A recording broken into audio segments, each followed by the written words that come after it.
Vamos a iniciar entonces con la segunda sesión del nivel 1, descubriendo a la familia de la iglesia. Este es el seminario de enseñanza y crecimiento espiritual que se va a dar en 4 meses, 4 horas, 4 sesiones por cada nivel en 4 niveles.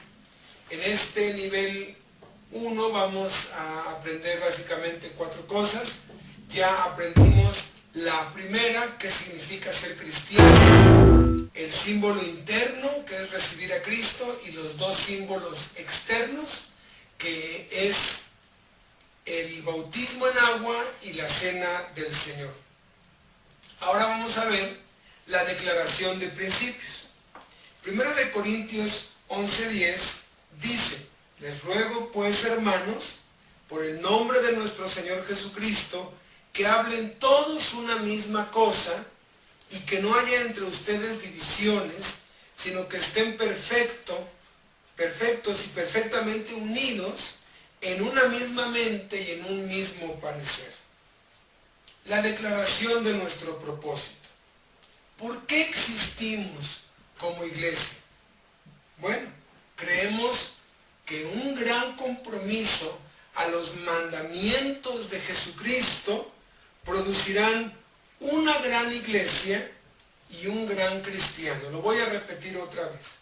Creemos que un gran compromiso a los mandamientos de Jesucristo producirán una gran iglesia y un gran cristiano. ¿Cuáles son los mandamientos de Jesucristo? Bueno, Jesucristo dio más de 250 mandamientos que los podemos encontrar en Mateo, Marcos, Lucas y Juan. Y todos esos mandamientos se pueden clasificar en 5 áreas y se encuentran resumidos en estos 2 versículos. El primero es Mateo 28, 19 y 20, que dice: por tanto, vayan y hagan discípulos a todas las naciones, bautizándolos en el nombre del Padre, del Hijo y del Espíritu Santo, y enseñándoles que guarden todas las cosas que les he mandado. El segundo texto es Juan 13:34, en donde dice: un mandamiento nuevo les doy, que se amen unos a otros como yo los he amado, que también se amen unos a otros. Note que dice un nuevo mandamiento, no un único mandamiento.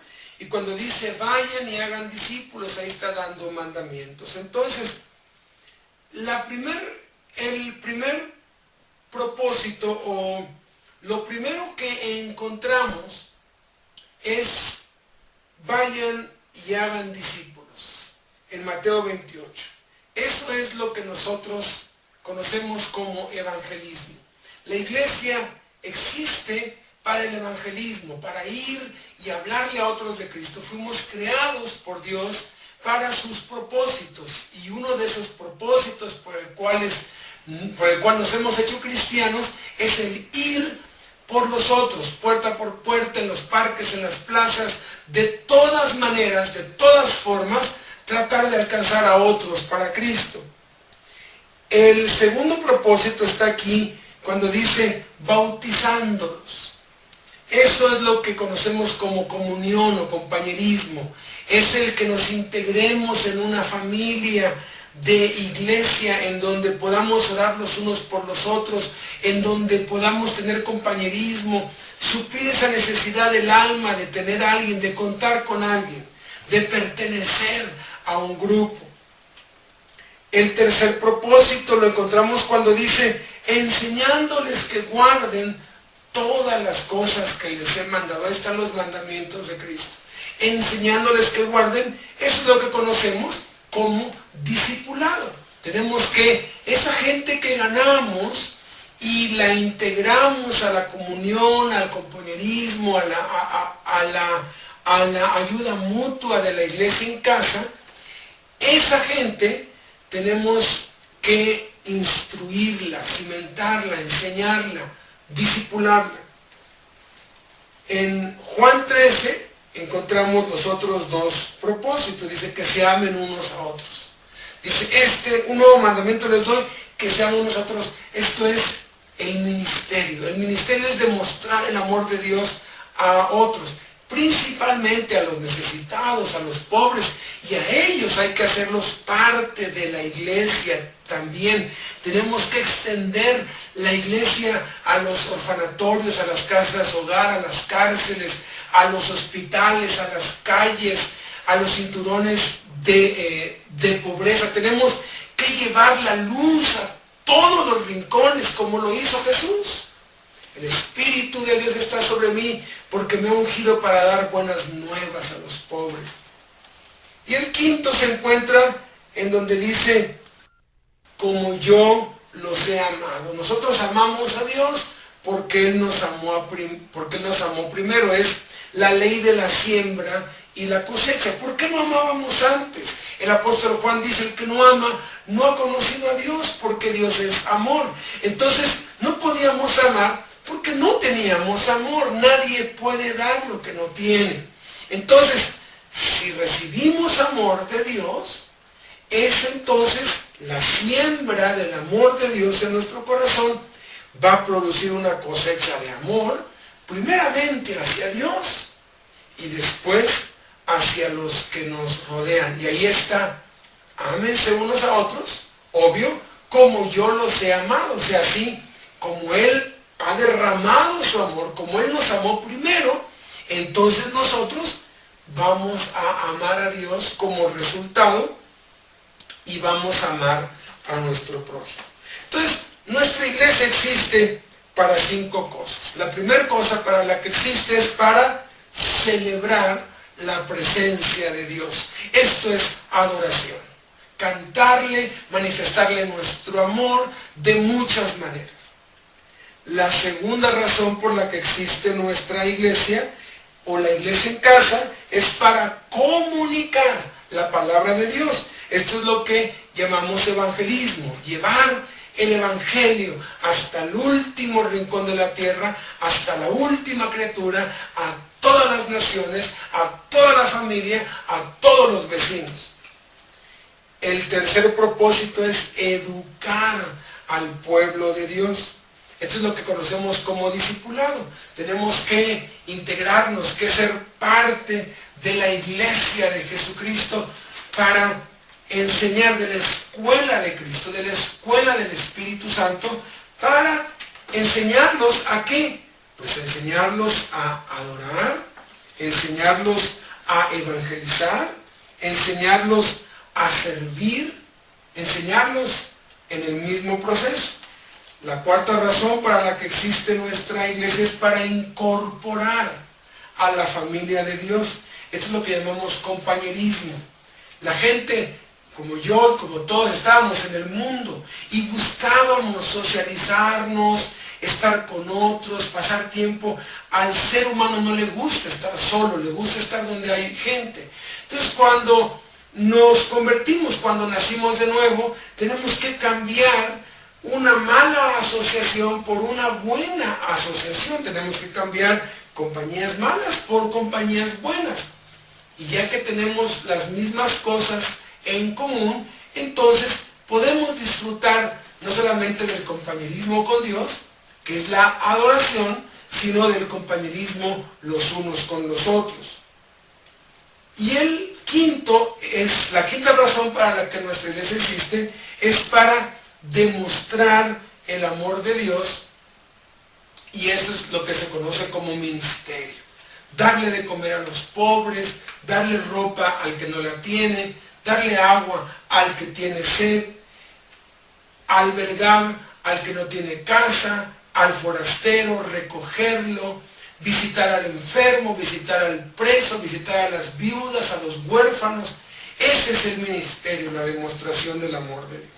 Vamos a ir una por una. Primero, existimos para celebrar la presencia de Dios.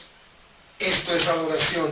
En Mateo 4:10, Jesús le recordó al diablo cuando lo estaba tentando: al Señor tu Dios adorarás y a Él solo servirás. Es lo que está escrito. En Juan 4:23 al 24 dice: los que de veras adoran al Padre, lo adoran en espíritu y en verdad, porque el Padre busca a quienes lo adoren así. Quienes lo adoran deben adorarlo en espíritu y en verdad. Dios desea que la adoración sea en espíritu y en verdad. ¿Qué significa esto? Espíritu tiene que ver con nuestro interior, tiene que ver con nuestras emociones, con nuestros sentimientos, con nuestras expresiones de júbilo, con lo que sentimos.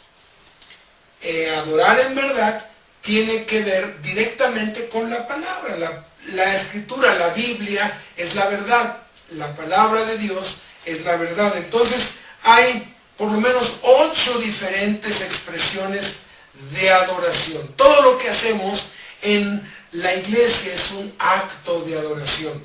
La primera la encontramos en Efesios 5:18, que es cantar. Cuando cantamos, estamos adorando a Dios, pero muchos confunden y creen que adoración es un estilo de música. Creen que adorar es cantar cantos suaves, mis hijos les llaman cantos tristes, o cantos sublimes, o cantos románticos de enamoramiento con Dios. Pero no hay nada más falso que eso. Ese no es un estilo de adoración. Esa es una música suave, pero toda la música es alabanza, sea rápida o sea lenta. Y escúchenme, cantar no es adorar a Dios, pero podemos adorar a Dios cantando. La música no es adoración, pero podemos adorar con música. Es una de las muchas manifestaciones o formas de cómo orar. Desafortunadamente algunos creen que es la única.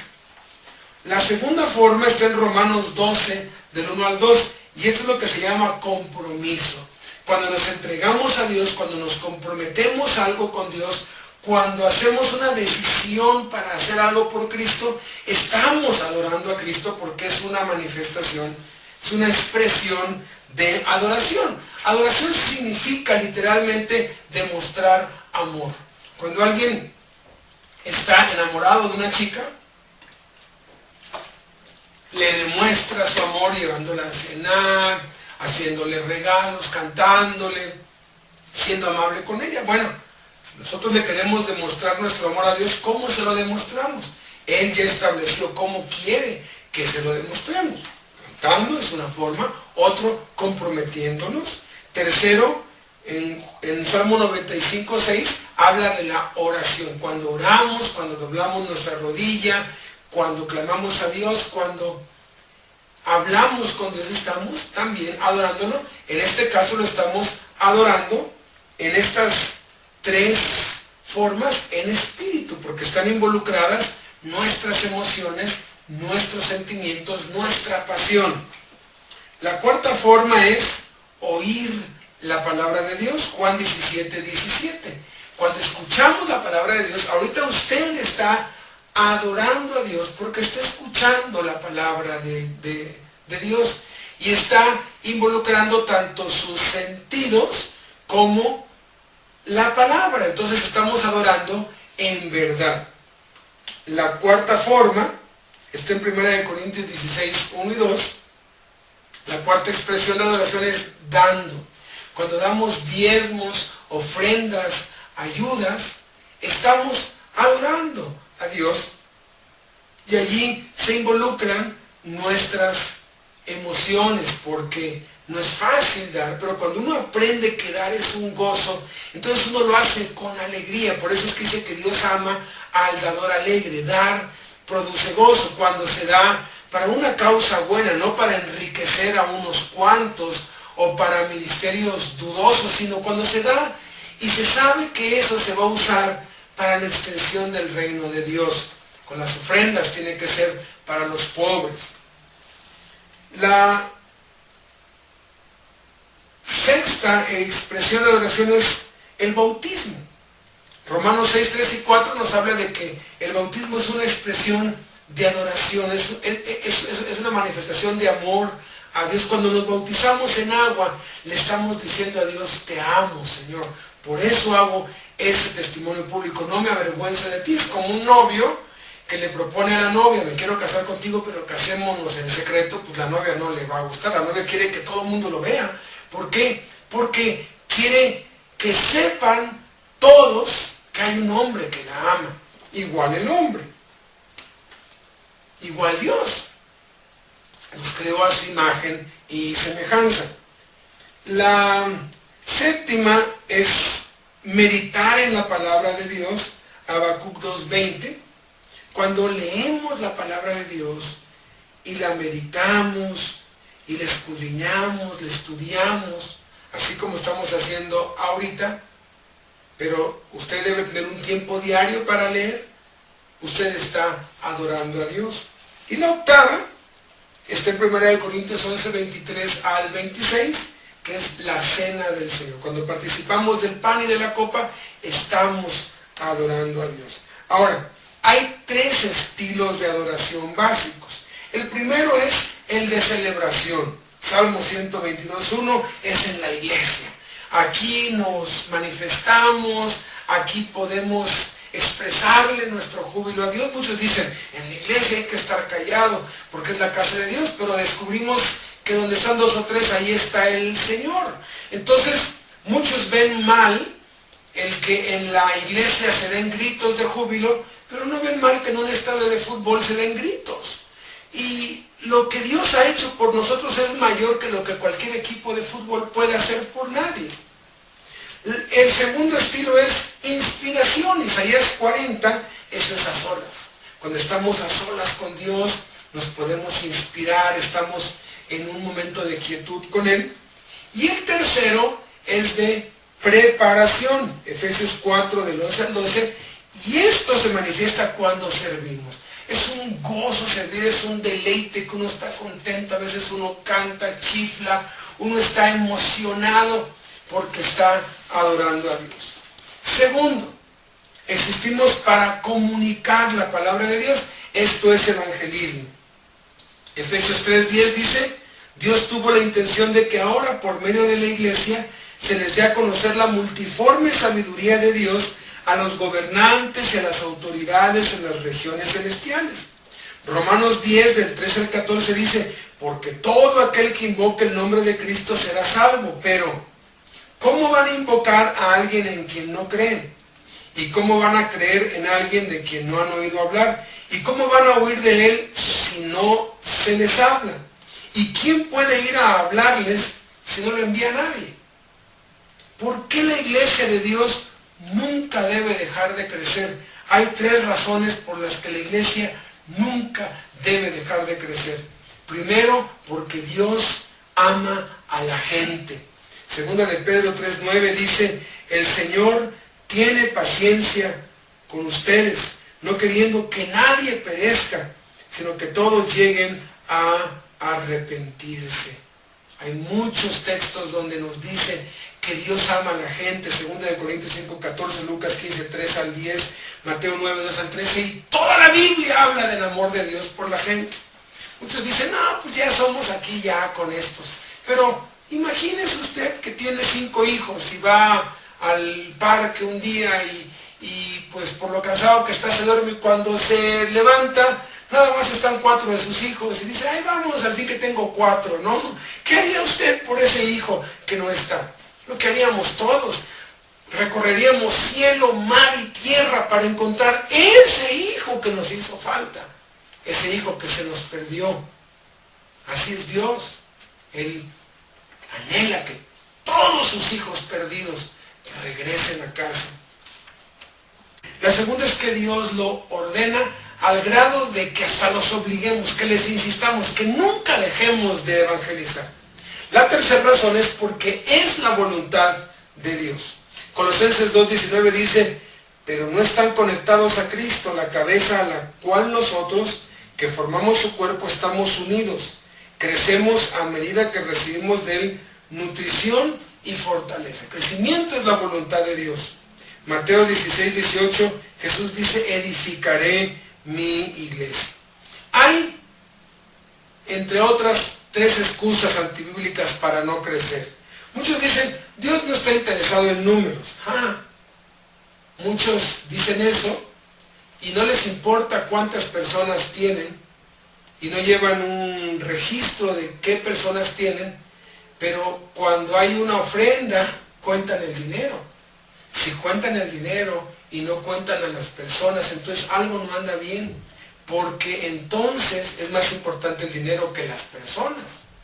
No, en la Biblia se registra, fueron 3,000, fueron 5,000, ¿cómo supieron? No hicieron allí a ojo de buen cubero, no, pues son como tantos, no, contaron.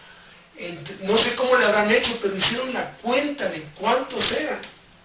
Otros dicen, nuestra iglesia quiere calidad, no cantidad. Es mejor la calidad que la cantidad, pero ¿saben qué? Si producimos calidad, vamos a producir cantidad. Y luego dicen que las iglesias grandes son impersonales. Eso es cierto. Por eso es que creemos que nuestra iglesia debe crecer grande y pequeña al mismo tiempo.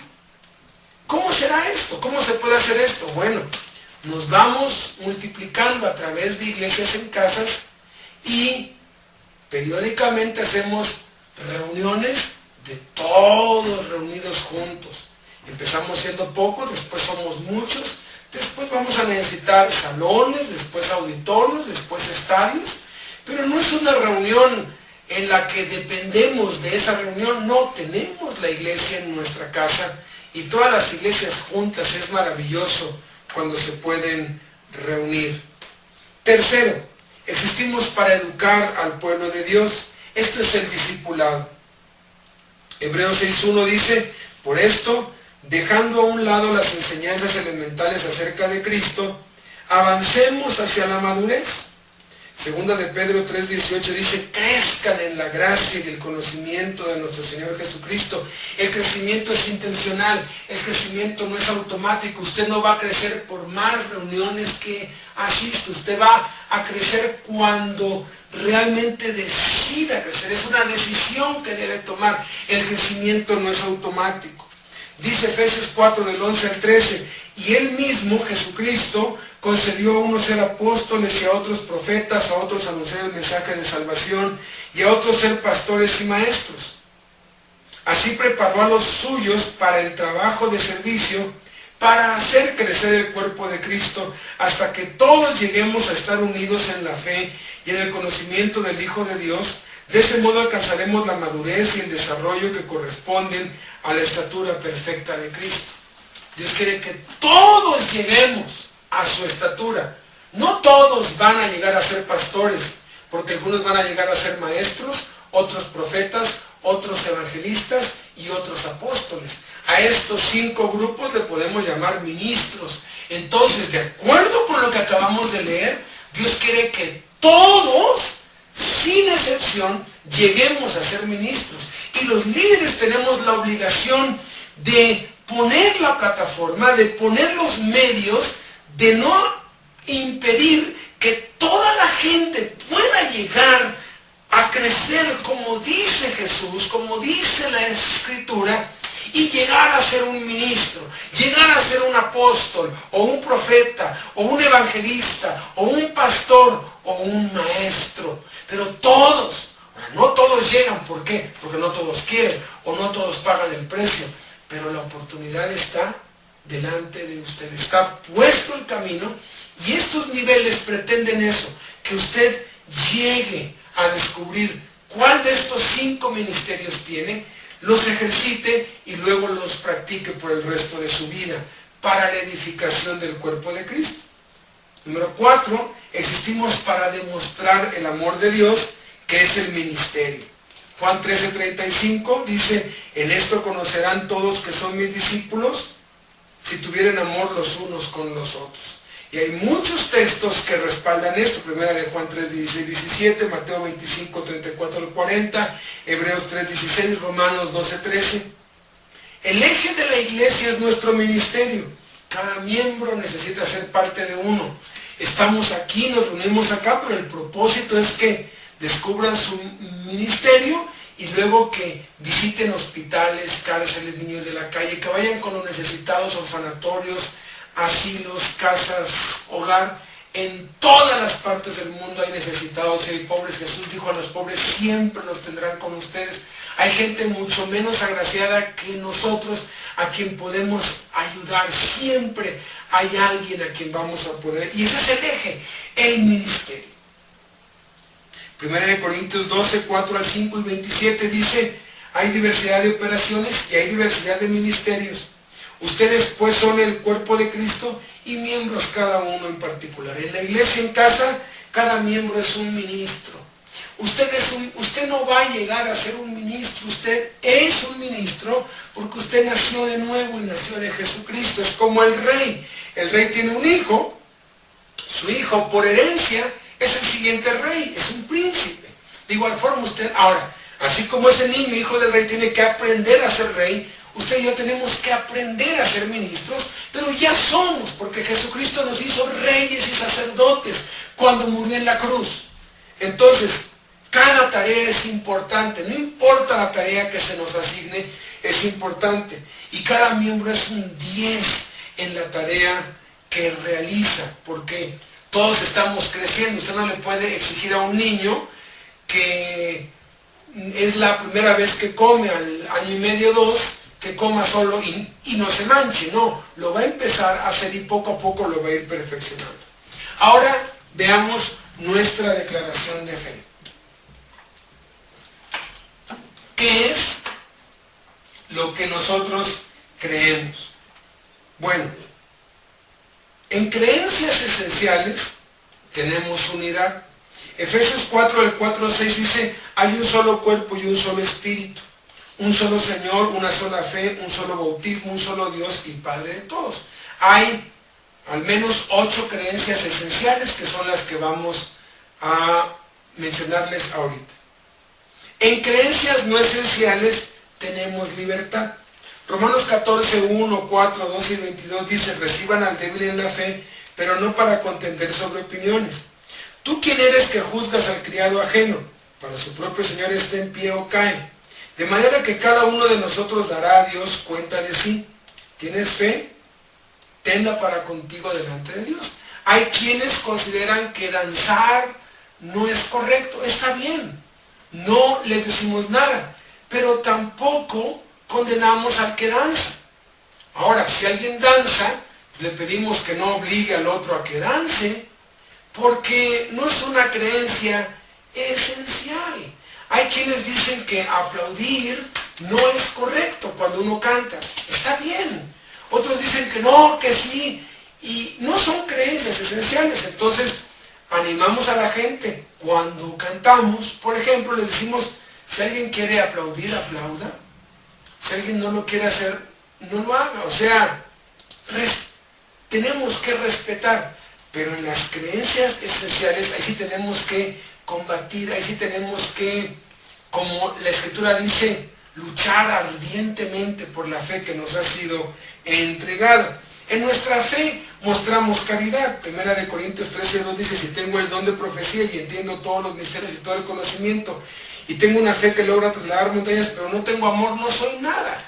No porque creamos lo correcto vamos a desvalorar o a menospreciar o a denigrar a otros. Vamos a, ay no, si tú no estás en la verdad, yo sí, no. La verdad es Jesús. Y muchos a mí me dicen, ¿cuál es la iglesia verdadera? Le digo, ninguna.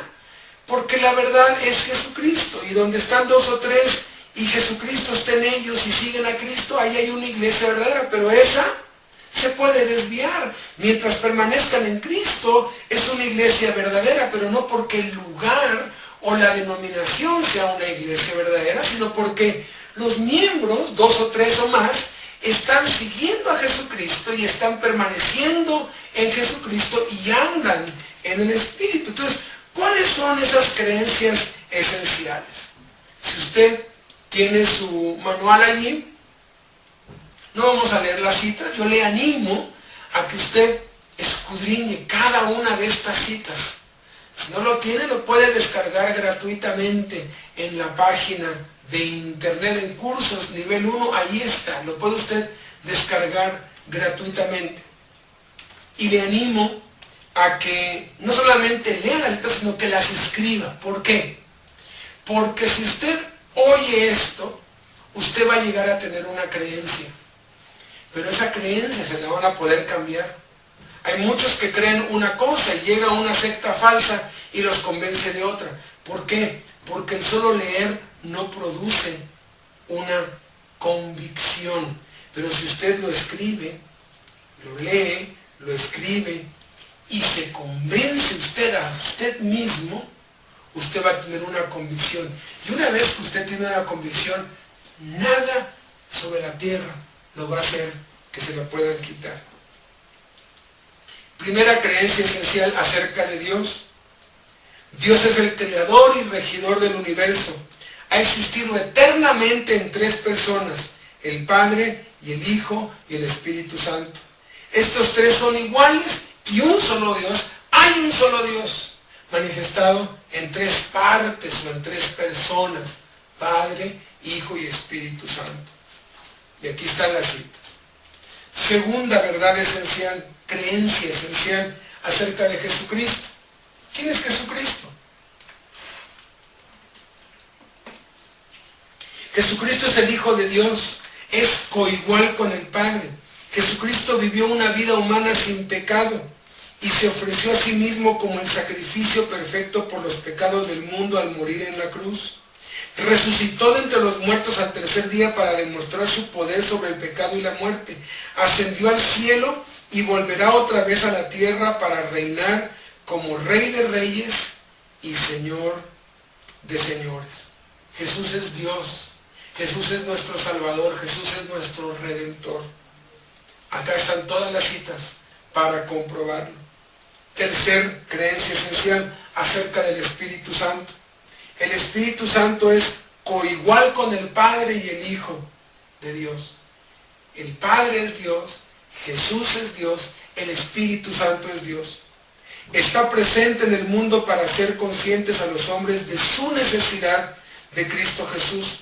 Vive en cada cristiano desde el momento de la salvación. Provee al cristiano entendimiento para vivir, entendimiento de las verdades espirituales y dirección hacia lo que es correcto. Da a cada creyente un don espiritual al momento de su salvación. Como cristianos debemos vivir bajo su control diariamente. Aquí están todas las citas. Otra vez le animo, le insto, le ruego que las lea y las escriba. Que descubra que esto es lo que la Biblia dice y tenemos que creer lo que la Biblia dice, no lo que dicen otros, no lo que un profeta o un apóstol dice, sino lo que dice la Biblia. Cuarto, acerca de la Biblia. La Biblia es la palabra de Dios para nosotros. Fue escrita por autores humanos bajo la inspiración y guianza sobrenatural del Espíritu Santo. Es el recurso supremo de verdad para la creencia y vida cristiana. Por ser inspirada por Dios, es la verdad sin ninguna mixtura de error. La Biblia es la palabra de Dios, es infalible, es inerrable, es eterna. Muchos dicen, ay, es que fue escrita por hombres. Sí, pero fue inspirada por Dios. Y si usted analiza la palabra inspirada, es un término médico. Es un término que se utiliza en medicina para aplicar respiración de boca a boca, para meter algún fluido dentro de otro cuerpo, se les inspira, así como aspirar es sacar con una aspiradora uno la basura que está allí tirada, uno saca la basura del exterior y la mete dentro de la aspiradora. Eso es aspirar. Bueno, inspirar es al revés, es tomar, hagan de cuenta, la basura que está y tirarla por el tubo. Es como una manguera. La manguera inspira agua porque saca agua. Entonces, si la Biblia fue inspirada por Dios, yo le puedo demostrar con un estudio muy serio y muy profundo que la Biblia fue dictada por Dios. Dios no iba a correr el riesgo de dejarle a los profetas, a los siervos de Dios, a ver, escribe y así, ¿no? Poner y, ay, pues a ver, no. Dios les dictó, por eso es que la marca de los profetas era, así dice el Señor, así dice el Señor. Porque era lo que Dios les decía, lo que Dios les dictaba, es palabra de Dios. Por eso es que Pedro y Pablo muchas veces dicen, bien habló Dios por medio del profeta Isaías, bien habló Dios por boca de David. O sea, Dios usó a los hombres como instrumentos, pero fue Dios quien escribió por medio de los hombres la Biblia. Por eso es el libro más maravilloso que existe. Un día recibí un correo de, no sé, 100 y tantos errores en la Biblia. Nada más examiné como 10 e inmediatamente detecté la ignorancia, la torpeza, perdonen que lo diga, la estupidez de quien había encontrado esos errores, porque no ha leído bien la Biblia, no la ha escudriñado bien. Y obviamente alguien que no ha nacido de nuevo no puede entender las cosas que son del Espíritu de Dios.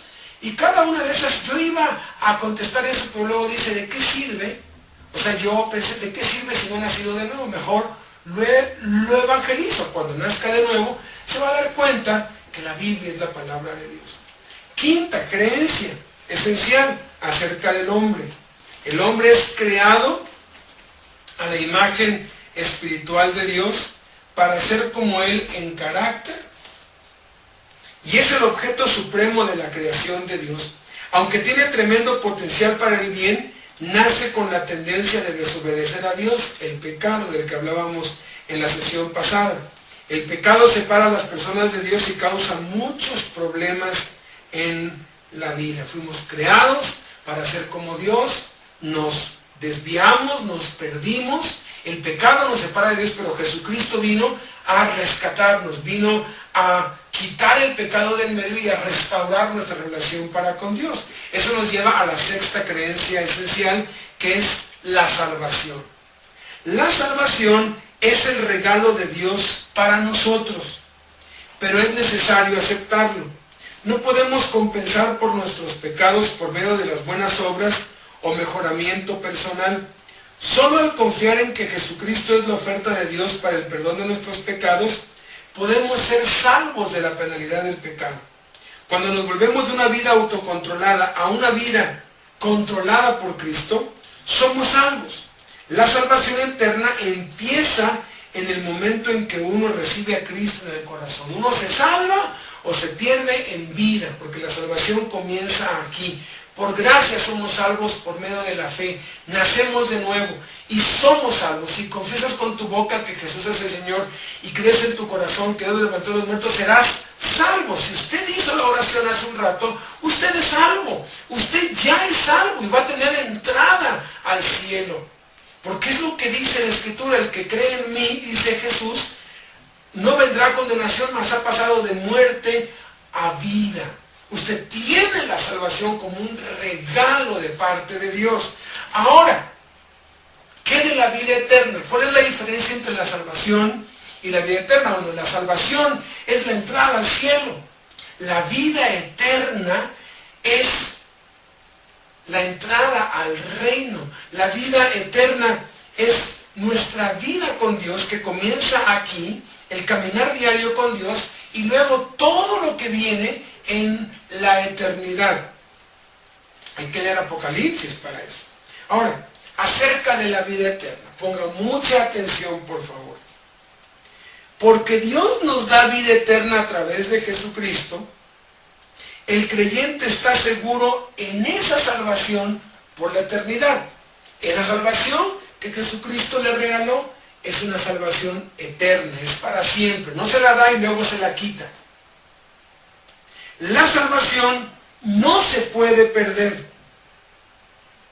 La salvación se obtiene y se mantiene por la gracia y el poder de Dios, y el hombre nada puede hacer para evitarlo. El salvo buscará la santidad como evidencia de su salvación.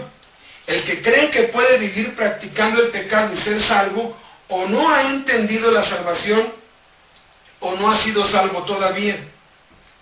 Quien es salvo pero cree por un tiempo y luego se aparta, será disciplinado por Dios y sufrirá hasta el último centavo las consecuencias de su pecado. El que no lo es, prosperará en su maldad y no será disciplinado por Dios por cuanto no es su hijo. Muy particularmente esta verdad esencial, por favor, escudriñenla en la Biblia, escríbala, descubre esta maravillosa verdad. Nuestra salvación está asegurada por la eternidad, no nos podemos perder.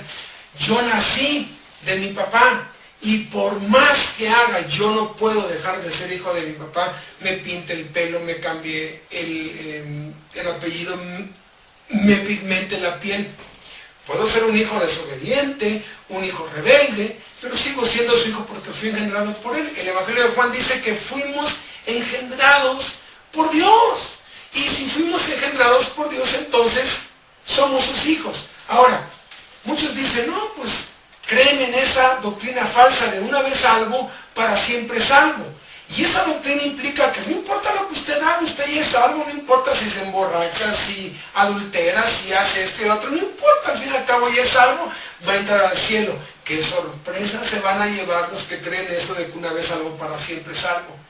Porque la salvación tiene una evidencia, y esa evidencia se llama santidad. El que es salvo nació de nuevo. Y así como si un león le cambiaran el corazón de león por un corazón de oveja, ya no querría comer carne, sino querría comer pasto, porque su naturaleza cambió. Entonces, si usted es salvo, ¿cuál es la evidencia de que es salvo?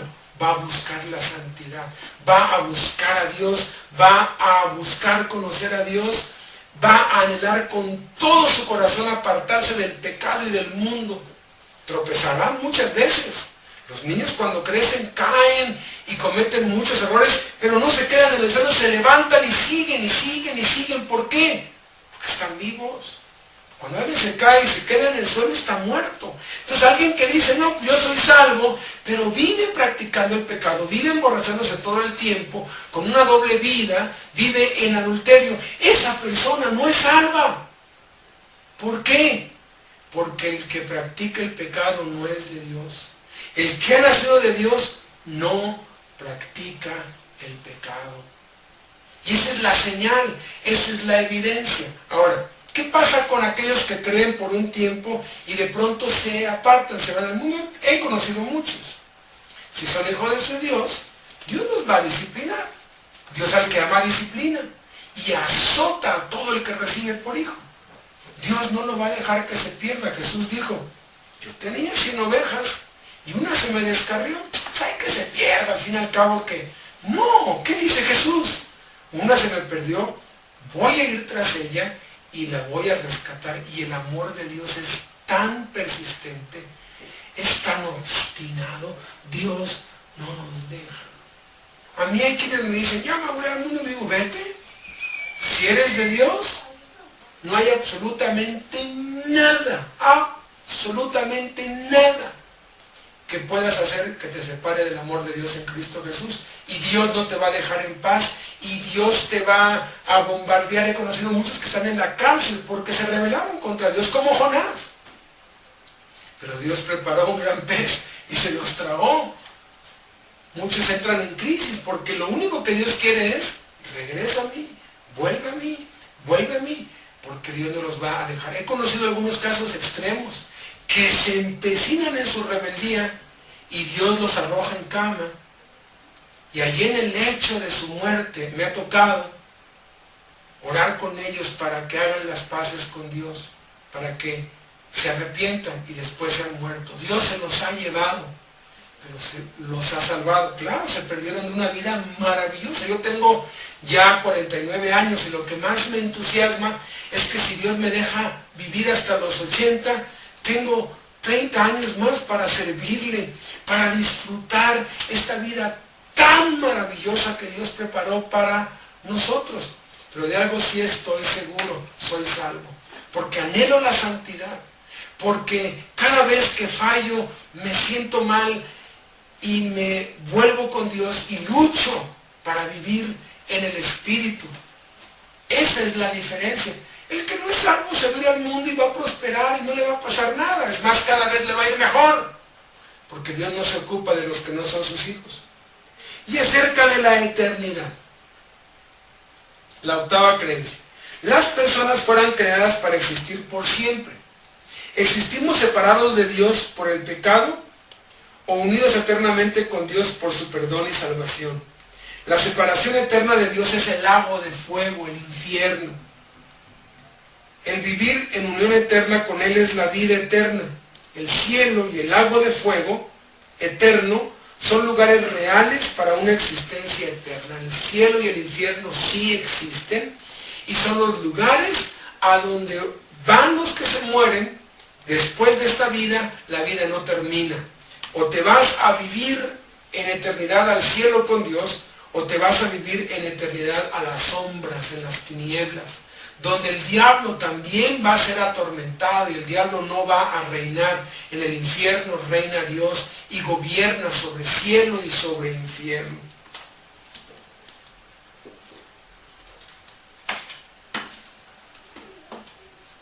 Ahora vamos a la parte final de esta segunda sesión. Nuestro estilo de vida. Fíjense, nuestras convicciones van a moldear nuestra conducta. Si usted tiene esta convicción, su conducta va a ser así. ¿Qué es lo que practicamos? Las creencias no son nada a menos que sean transformadas en acciones. Basados en lo que la Biblia enseña, practicamos y vivimos lo siguiente. Primero, la Biblia es nuestra única autoridad.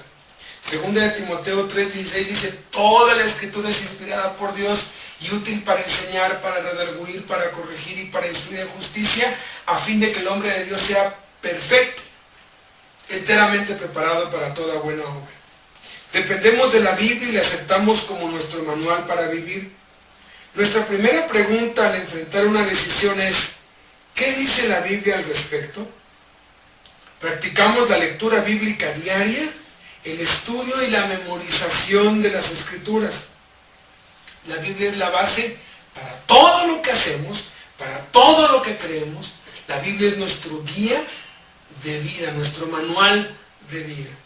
Segunda práctica, autonomía de la iglesia en casa.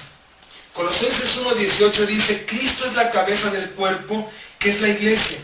Él, que es el principio, fue el primero en resucitar, para tener así el primer puesto en todo. Cristo, y no una persona, grupo u organización religiosa o denominación, es la cabeza formal de la iglesia. Aunque reconocemos el valor de asociarnos y cooperar con otros grupos cristianos, creemos que cada iglesia local debe tener gobierno propio y ser independiente de cualquier control denominacional. Instamos a cada iglesia local, a cada iglesia en casa, a determinar su propia estrategia, estructura y estilo. No hay una pirámide o un jefe, no. Cada iglesia en casa es autónoma, con Cristo como pastor, y todas las iglesias estamos en comunión los unos con los otros. Tercer cosa que practicamos, el sacerdocio de cada creyente. Apocalipsis 1:6 dice que Jesucristo, cuando murió en la cruz, nos hizo reyes y sacerdotes para Dios su Padre. Primera de Pedro 2:9 dice que somos linaje escogido, real sacerdocio, nación santa, pueblo adquirido por Dios, para que anunciemos las virtudes de aquel que nos llamó de las tinieblas a su luz admirable. La Biblia nos enseña que cada creyente es llamado para el servicio cristiano de tiempo completo, sin importar su vocación. Practicamos la verdad de que cada creyente es un ministro al instar a nuestros miembros a que se encuentren un lugar de ministerio en la iglesia y la comunidad, hospitales, cárceles, asilos. Cada creyente tiene acceso directo a Dios a través de la oración y la lectura bíblica. Alguien que trabaja en una fábrica y se hace cristiano, bueno, es un ministro de tiempo completo en esa fábrica, porque en esa fábrica tiene que dar testimonio de puntualidad, de orden, de honestidad, de que realmente adorna la sana doctrina, siendo el mejor empleado. De esa forma da testimonio y luego sus palabras cuando hable de Cristo van a tener peso y van a tener poder. Es de tiempo completo. Yo no sé por qué dicen, ay, yo soy de tiempo parcial, de tiempo completo. No, todos estamos de tiempo completo, porque Dios quiere nuestras 24 horas del día, 7 días de la semana, 365 días al año. Cuarta cosa que practicamos, los diezmos y las ofrendas. Levítico 27:30 dice, el diezmo de todo lo que produzco pertenece al Señor. Primera de Corintios 16:2 dice, cada primer día de la semana, cada uno de ustedes ponga aparte algo. En la iglesia en casa practicamos el diezmar para el sustento de los líderes y la obra misionera, y el ofrendar para el mantenimiento de la iglesia como Dios manda y para ayudar a los pobres. Reconocemos que dar el 10% de nuestros ingresos es el mandato bíblico para dar y ofrendar lo que nos proponemos en el corazón. Lo hacemos, empezamos con un 10% de los ingresos y conforme crecemos vamos dando un 15, un 20 y lo utilizamos como Dios manda, porque la misma Biblia que dice que hay que dar el diezmo y la ofrenda, también dice en qué se debe usar, y el diezmo se debe usar para el sustento de los líderes y la ofrenda se debe usar para el mantenimiento de las cosas en el grupo y para los pobres. El diezmo para la obra misionera, para los que sirven, y la ofrenda para los necesitados y para servir a la gente que congregamos. Práctica número 5, bautismo por inmersión. Este es el nivel 1. Ya hablamos mucho de esto en la sesión pasada. Practicamos el bautismo en la manera en que Cristo fue bautizado y como la Biblia manda a todos los discípulos, sean hombres o mujeres. Esto es para todos, no hay excepción y tiene que ser por inmersión, en una tina, en una alberca, en un tambo, en un río, pero por inmersión. Sexto, practicamos el vivir guiados por el Espíritu. Juan 15:15, Jesús dijo: yo soy la vid, ustedes los pámpanos. El que permanece en mí y yo en él, este lleva mucho fruto, porque separados de mí nada pueden hacer. Creemos que la única manera posible de vivir una vida cristiana es a través del poder de Dios en nosotros. Procuramos una vida diaria dependiendo de Dios y su Espíritu para ayudarnos a ser santos. Practicamos el recurrir a Dios por medio del Espíritu Santo en cada necesidad. Es a veces muy triste que la gente dependa de un hombre y todo lo que hacen van con el pastor y le piden permiso al líder, y todo lo que hacen van con el líder, siendo que tienen al Espíritu Santo dentro de ellos. Entonces tenemos que aprender a depender del Espíritu Santo, a consultar a Dios, a tomar las decisiones guiados por el Espíritu Santo, porque los que son hijos de Dios son guiados por el Espíritu de Dios en las decisiones, en todos los asuntos de la vida diaria, en el trabajo, con la familia, con los negocios, con las finanzas. Claro, se puede pedir un consejo, pero siempre es la guianza del Espíritu Santo la que debe prevalecer. Y la séptima cosa que practicamos es hablar a otros acerca de Cristo. Primera de Pedro 3:15 dice: y estén siempre preparados para presentar defensa con mansedumbre y reverencia ante todo aquel que les demande razón de la esperanza que hay en ustedes. Es la responsabilidad de cada cristiano el compartir las buenas nuevas con aquellas personas con quienes Dios nos trae en contacto y diariamente el compartir personalmente acerca de Cristo e invitar amigos a la iglesia. Constantemente tenemos que estar invitando gente, trayendo gente, alcanzando gente. Tenemos que empezar de afuera hacia adentro. Vamos por ellos, los traemos, los integramos a la adoración, luego los llevamos, vamos por ellos y les presentamos a Cristo, conocen a Cristo, los integramos en la adoración, en las reuniones, los bautizamos, luego los discipulamos, luego los integramos a que sirvan en los ministerios y luego les enseñamos cómo evangelizar y luego los enviamos a repetir